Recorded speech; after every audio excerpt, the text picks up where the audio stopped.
அனைவருக்கும் வணக்கம். சற்று முன்பு தமிழக அரசு இன்று வெளியிட்டுள்ள 13 முக்கியமான அறிவிப்புகள் என்னென்ன என்பதை பற்றி தான் நம்ம இந்த வீடியோவில் டீட்டெயிலாக பார்க்க போகிறோம். ஸோ முடிந்த அளவுக்கு இந்த வீடியோவை ஸ்கிப் பண்ணாமல் முழுமையாக பாருங்கள். இந்த வீடியோக்குள்ளே போகிறதுக்கு முன்னாடி இந்த வீடியோக்கு ஒரு லைக் பட்டனை ப்ரெஸ் பண்ணிடுங்க. நீங்கள் இது வரைக்கும் என்னோட சேனலை சப்ஸ்கிரைப் பண்ணாமல் இருந்தீங்கன்னா மறக்காமல் சப்ஸ்கிரைப் பண்ணிக்கோங்க. கூடவே அந்த பெல் சிம்லையும் மறக்காமல் கிளிக் பண்ணிக்கோங்க. சரி, வாங்க இப்போ நாம் வீடியோக்குள்ளே போகலாம். முதல் அறிவிப்பு: இடைநிலை ஆசிரியர் பயிற்சி தேர்வெழுதும் தனி தேர்வர்களுக்கு இன்று ஹால் டிக்கெட் வெளியிடப்படுகிறது. www.tge.tngovernment.in என்ற இணையதளத்தில் ஹால் டிக்கெட்டை இன்று முதல் பதிவிறக்கம் செய்யலாம். முதலாம் ஆண்டு மாணவர்களுக்கு மே மாதம் 23ஆம் தேதி முதல் ஜூன் மாதம் 2ஆம் தேதி வரையும், இரண்டாம் ஆண்டு மாணவர்களுக்கு ஜூன் மாதம் 3ஆம் தேதி முதல் 11ஆம் தேதி வரையும் தேர்வுகள் நடக்கிறது. இரண்டாவது அறிவிப்பு: சிபிஎஸ்இ பாடத்திட்டத்தின் கீழ் நடத்தப்படும் பள்ளிகளில் 12ஆம் வகுப்புக்கான பொதுத் தேர்வு முடிவுகள் நேற்று காலை வெளியிடப்பட்டது. மொத்த தேர்ச்சி வீதமானது 88.39%. விஜயவாடா மண்டலம் 99.60% பெற்று முதலிடம் பிடித்துள்ளது. 97.39% தேர்ச்சியை பெற்று சென்னை மண்டலம் 3வது இடத்தை பிடித்துள்ளது. மூன்றாவது அறிவிப்பு: சிபிஎஸ்இ 10ஆம் வகுப்பு தேர்வு முடிவுகள் நேற்று வெளியிடப்பட்டன. மொத்த தேர்ச்சி விகிதமானது 93.66%. மண்டல வாரியாக திருவனந்தபுரம் 99.79% பெற்று தேர்ச்சி பெற்று முதலிடம் பிடித்துள்ளது. சென்னை மண்டலமானது 98.71% பெற்று 4வது இடத்தில் உள்ளது. மாணவர்களை விட மாணவியரே அதிக அளவில் தேர்ச்சி பெற்று உள்ளனர். அனைத்து பாடங்களிலும் மாணவர்கள் 92.63%, மாணவியர் 95.00% பெற்றுள்ளனர். மாணவர்களை விட மாணவியர் 2.37% அதிக தேர்ச்சி பெற்று சாதித்தும் உள்ளனர். நான்காவது அறிவிப்பு: அரசு சட்டக் கல்லூரிகளில் 5 ஆண்டு சட்ட படிப்புகளுக்கு மே மாதம் 31ஆம் தேதி வரை விண்ணப்பிக்கலாம் என தெரிவிக்கப்பட்டுள்ளது. ஆன்லைன் விண்ணப்ப பதிவானது நேற்று முன்தினம் தொடங்கியது. 5 ஆண்டு கால சட்டப்படிப்பில் சேர விரும்பும் மாணவர்கள் www.tntalu.ac.in என்ற இணையதளத்தில் பயன்படுத்தி ஆன்லைனில் விண்ணப்பிக்கலாம் எனவும், வெவ்வேறு சட்ட படிப்புகளுக்கான கல்வி தகுதி, ஆன்லைன் விண்ணப்ப முறை, கல்வி கட்டணம் உள்ளிட்ட கூடுதல் விவரங்களையும் இணையதளத்தில் தெரிந்து கொள்ளலாம் எனவும், மாணவ சேர்க்கை தொடர்பான சந்தேகங்களுக்கு இந்த தொலைபேசி எண்ணில் தொடர்பு கொள்ளலாம் எனவும் தெரிவிக்கப்பட்டுள்ளது. ஐந்தாவது அறிவிப்பு: சேலம் மாவட்டத்தில் வருகிற 16ஆம் தேதி தனியார் துறை வேலைவாய்ப்பு முகாம் மாவட்ட வேலைவாய்ப்பு மற்றும் தொழில்நெறி வழிகாட்டு மையத்தில் நடைபெற உள்ளது. சேலம் கோரிமேட்டில் அமைந்துள்ள மாவட்ட வேலைவாய்ப்பு மற்றும் தொழில்நெறி வழிகாட்டு மையத்தில் காலை 10 மணி முதல் மதியம் 1 மணி வரை நடைபெறவிருக்கும் இந்த தனியார் துறை வேலைவாய்ப்பு முகாமில் கலந்து கொள்ள விருப்பமுள்ள வேலையளிக்கும் நிறுவனங்களும் வேலை நாடுனர்களும் tnprivate.job.tngovernment.in என்ற இணையதளத்தில் பதிவு செய்து விண்ணப்பிக்குமாறு தெரிவிக்கப்பட்டுள்ளது. ஆறாவது அறிவிப்பு: அந்தமானில் தென்மேற்கு பருவமழை தொடங்கியதாக சென்னை வானிலை மையம் அதிகாரப்பூர்வமாக அறிவித்துள்ளது. கேரளாவில் வழக்கமாக ஜூன் 1ஆம் தேதி தான் தென்மேற்கு பருவமழை தொடங்கும். இந்த ஆண்டு முன்கூட்டியே 27ஆம் தேதி முதல் தென்மேற்கு பருவமழை தொடங்க வாய்ப்புள்ளது. கோவை, நீலகிரி மாவட்டங்களில் இன்று கனமழைக்கு வாய்ப்புள்ளதாக வானிலை ஆய்வு மையமும் தகவல் தெரிவித்துள்ளது. அந்தமான் கடல் பகுதிகள் மற்றும் நிக்கோபார் தீவுகளில் தென்மேற்கு பருவமழை நேற்று தொடங்கியது. இந்நிலையில்தான் தமிழ்நாட்டின் பல்வேறு பகுதிகளிலும் மழை பெய்தும் வருகிறது. ஏழாவது அறிவிப்பு: குறிப்பிட்ட வகை நிலங்களில் வசிப்போருக்கு பட்டா வழங்கப்படாது என வருவாய்த்துறை அதிகாரிகள் எச்சரித்திருக்கிறார்கள்.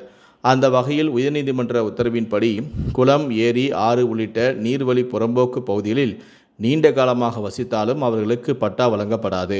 மேலும் நீர்வழி புறம்போக்கு நிலங்களில் வசித்து வருவது கண்டறியப்பட்டால் அந்த நிலங்கள் அரசின் மூலம் எடுத்துக்கொண்டு வருவதோடு ஆக்கிரமிப்புகளும் முழுமையாக இடித்து அகற்றப்படும் எனவும் எச்சரிக்கிறார்கள். அது மட்டுமல்லாது கோவில் நிலங்கள், நீர்நிலை, மேய்ச்சல் நிலம் மற்றும் உரிமையாளர் அடையாளம் காணப்படாத நிலங்களில் வசித்தாலும் பட்டா வழங்கப்படாது. மேலும் 5 ஆண்டுகளுக்கு மேல் அந்த நிலத்தில் வசித்திருக்க வேண்டும் எனவும், 3 லட்சத்திற்கும் குறைவான வருமானம் இருக்க வேண்டும் எனவும் உள்ளிட்ட விதிமுறைகளுக்கு கட்டுப்படுபவர்களுக்கு மட்டுமே பட்டா வழங்கப்படும் என அதிகாரிகள் கூறியிருக்கிறார்கள். எட்டாவது அறிவிப்பு: அரசு பள்ளிகளில் +1 வகுப்பு முடித்த மாணவர்களின் மேற்கண்ட திறமை தேர்வு மூலம் தேர்வு செய்யப்பட்ட 1000 பேருக்கு பயிற்சி பட்டறை வகுப்புகள் கோவை மாவட்டம் காருண்யா நிகர்நிலை பல்கலைக்கழக வளாகத்தில் 24ஆம் தேதி முதல் 28ஆம் தேதி வரை நடத்த பள்ளி கல்வித்துறை முடிவு செய்துள்ளது. மாணவர்களுடன் முகாமுக்கு வரும் பொறுப்பாசிரியர்கள் முதன்மை கல்வி அலுவலர்களால் வழங்கப்படும் அலரிச் சான்றிதழுடன் கலந்து கொள்ள வேண்டும் எனவும், இந்த பயிற்சி முகாமில் சென்னையிலிருந்து 72 மாணவ மாணவியர், திருவள்ளூரில் 17, காஞ்சிபுரத்தில் 15, செங்கல்பட்டில் 17 மாணவ மாணவியர் உட்பட 1000 பேர் பங்கேற்கவும் உள்ளனர். 9வது அறிவிப்பு. 2040இல் மனிதர்களை நிலவுக்கு அனுப்பும் திட்டம் செயல்பாட்டுக்கு வரும் என இஸ்ரோ தலைவரான நாராயணன் தெரிவித்திருக்கிறார். மனிதர்களை நிலவுக்கு அனுப்பும் பணி தொடங்கி நடைபெற்று வருவதாகவும், 2026 டிசம்பருக்குள் குலசேகரப்பட்டினத்திலிருந்து ராக்கெட் விண்ணில் ஏவப்படும் எனவும் இஸ்ரோ தலைவர் நாராயணன் பேட்டியளித்திருக்கிறார். 10வது அறிவிப்பு. மலர் கண்காட்சியை முன்னிட்டு நீலகிரி மாவட்டத்திற்கு மே மாதம் 15ஆம் தேதி நாளை உள்ளூர் விடுமுறை அறிவிக்கப்பட்டுள்ளது. உதகை அரசு தாவரியல் பூங்காவில் 127வது மலர் கண்காட்சியை மே மாதம் 15இல் முதலமைச்சர் தொடங்கி வைக்கிறார். 10 நாட்கள் மலர் கண்காட்சி நடைபெறவுள்ள நிலையில் மே 15இல் நீலகிரி மாவட்டத்திற்கு உள்ளூர் விடுமுறை அறிவிக்கப்பட்டும் உள்ளது. மே 15இல் உள்ளூர் விடுமுறைக்கு பதிலாக மே 31ஆம் தேதி பணி நாளாக இருக்கும் எனவும் ஆட்சியரான லட்சுமி பாவ்யா தெரிவித்திருக்கிறார். 11வது அறிவிப்பு.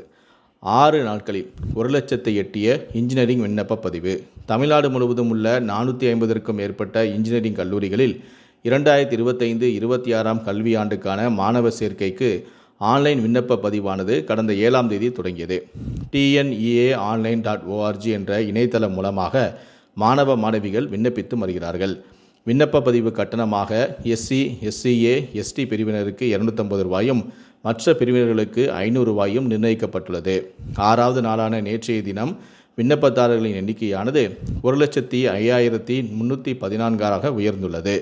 அவர்களில் 48,323 பேர் விண்ணப்ப கட்டணத்தையும் 20,941 பேர் சான்றிதழ் பதிவேற்றமும் செய்துள்ளதாக தொழில்நுட்ப கல்வி இயக்குநரகம் தெரிவித்துள்ளது. 12வது அறிவிப்பு. தமிழக அரசின் தொழில் முனைவோர் மேம்பாடு மற்றும் புத்தாக்க நிறுவனம் சென்னையில் தொழில் முனைவோருக்கு வரும் 21ஆம் தேதி முதல் 24ஆம் தேதி வரை 4 நாட்கள் சணல் மதிப்பு கூட்டப்பட்ட தயாரிப்பு பொருளான தயாரிப்பு தொடர்பான பயிற்சியானது 3 நாட்கள் காலை 10 மணி முதல் மாலை 5 மணி வரை இந்த நிறுவன வளாகத்தில் வழங்கப்படும் என தமிழ்நாடு அரசு அறிவித்துள்ளது. 13வது அறிவிப்பு. தமிழக அரசின் தொழில் முனைவோர் மேம்பாடு மற்றும் புத்தாக்க நிறுவனம் சென்னையில் தொழில் முனைவோர் மற்றும் சிறு வணிகர்களுக்கான டிஜிட்டல் சந்தைப்படுத்துதல் பட்டறை பயிற்சியானது வரும் 28ஆம் தேதி முதல் 29ஆம் தேதி வரை காலை 10 மணி முதல் மாலை 5 மணி வரை நடைபெற உள்ளது. இந்த பயிற்சி பட்டறையின் முக்கிய மதிப்பு முன்மொழிவுகள், வணிக சந்தைப்படுத்துதலின் அடிப்படைகள், வளர்ச்சிக்கான அலகு பொருளாதாரம், முக்கிய அளவீடுகளை புரிந்து கொள்ளுதல், டிஜிட்டல் சந்தைப்படுத்துதலின் இரகசியங்கள், வெற்றிக்கான தந்திரங்கள் மற்றும் கருவிகள் குறிப்புக்கான நிகழ்வு ஆய்வுகள். இப்பயிற்சி பற்றிய கூடுதலான விவரங்களை பெற விரும்புபவர்கள் editn.in என்ற வலைத்தளங்களில் தெரிந்தும் கொள்ளலாம். இந்த 13 அறிவிப்புகளை பற்றிய உங்களுடைய கருத்துக்கள் என்ன அப்படிங்கிறத கீழே இருக்கக்கூடிய கமெண்ட் செக்ஷனில் மறக்காமல் சொல்லுங்கள். முடிந்தளவுக்கு இந்த வீடியோவை மற்றவங்களுக்கும் ஷேர் பண்ணுங்கள். மேலும் இது போன்ற பல வீடியோக்களை பார்க்கணும் அப்படின்னு நினச்சிங்கன்னா மறக்காமல் என்ன சொன்னீங்க சப்ஸ்கிரைப் பண்ணுங்கள். கூடவே அந்த பெல் சிம்பளையும் மறக்காமல் கிளிக் பண்ணுங்கள். நன்றி, வணக்கம்.